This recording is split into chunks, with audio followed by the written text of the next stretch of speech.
मजबूत करने और कुरान की उन आयत से रहनुमाई लेने की अशद ज़रूरत है, क्योंकि हम एक ऐसे ज़माने में जी रहे हैं जहाँ बेसुकूनी, आजमाइशें और दुनियावी उलझनें आम हो चुकी हैं।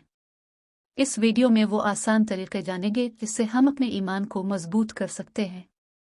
पहला आसान तरीका, दौरे हाजिर में रिश्ते और ताल्लुकात बिगाड़ का शिकार हैं।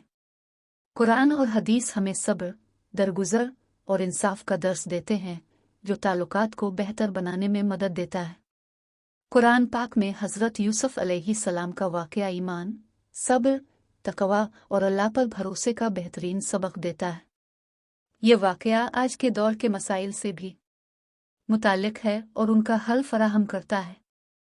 हज़रत यूसुफ अलैहिस्सलाम के भाई उनसे हसद करते थे क्योंकि उनके वालिद हज़रत याकूब अलैहिस्सलाम उन्हें ज़्यादा महब्बत करते थे। भाइयों ने साजिश के तहत उन्हें कुएं में फेंक दिया। उनके भाइयों ने अपनी तरफ से गहरी पस्ती में डाल दिया, मगर अल्लाह ताला ने उनकी मदद की और मिस्र का बादशाह बना दिया।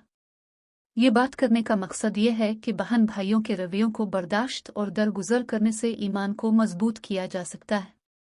दूसरा आसान तरीका, आज के दौर में महंगाई और बेरोजगारी जैसे मसाइल बहुत आम हैं। लोग अपनी रोजी के बारे में बेहद फिक्रमंद रहते हैं। कुरान हमें यकीन दिलाता है कि रिस्क अल्लाह के हाथ में है और आसमान में तुम्हारा रिस्क है और वो जो तुमसे वदा किया गया है। सूरत ज़ारियात 22। हज़रत मूसा अलैहिस्सलाम फ़िरौन के जुल्म से बचकर मदीन के इलाके में पहुंचे। वो सफ़र से थके हुए थे और भूखे थे। वहां एक कुएं के करीब उन्होंने लोगों का हुजूम देखा जो अपने जानवरों को पानी पिला रहे थे। हज़रत मूसा ने इन दोनों औरतों की मदद की और उनके जानवरों को पानी पिला दिया। ये काम वो खालिस अल्लाह की रज़ा के लिए और बेलौस खिदमत के तौर पर कर रहे थे, हालांकि वो खुद भी सख्त तकलीफ में थे। इन औरतों ने अपने वालिद हज़रत शुएब अलैहिस्सलाम को हज़रत मूसा की मदद के बारे में बताया। हज़रत शुएब अलैहिस्सलाम ने उन्हें बुलाया, उनकी मेहमान नवाजी की और उनकी दियानतदारी और किरदार से मुतासिर होकर अपनी बेटियों में से एक का निकाह उनसे कर दिया। इसके साथ हज़रत शुएब अलैहिस्सलाम ने उन्हें अपनी बकरियां चराने की जिम्मेदारी दी और उनके रिस्क का मुस्तकिल इंतज़ाम हो गया। हज़रत मूसा अलैहिस्सलाम ने मदद के बदले कुछ नहीं मांगा, लेकिन अल्लाह ने उन्हें इज़्ज़त, रिस्क और एक नेक बीवी अता की।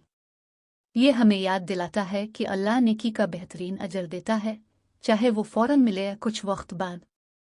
लोगों की मदद करना, ख़ास तौर पर ज़रूरतमंदों की, न सिर्फ इंसानियत की खिदमत है बल्कि अल्लाह के यहाँ बेहद पसंदीदा अमल है। जो भी अल्लाह की खातिर दूसरों की मदद करे, अल्लाह इसके रिस्क में इजाफा और ज़िंदगी में बरकत अता करते हैं और उसके ईमान को भी मजबूत करते हैं।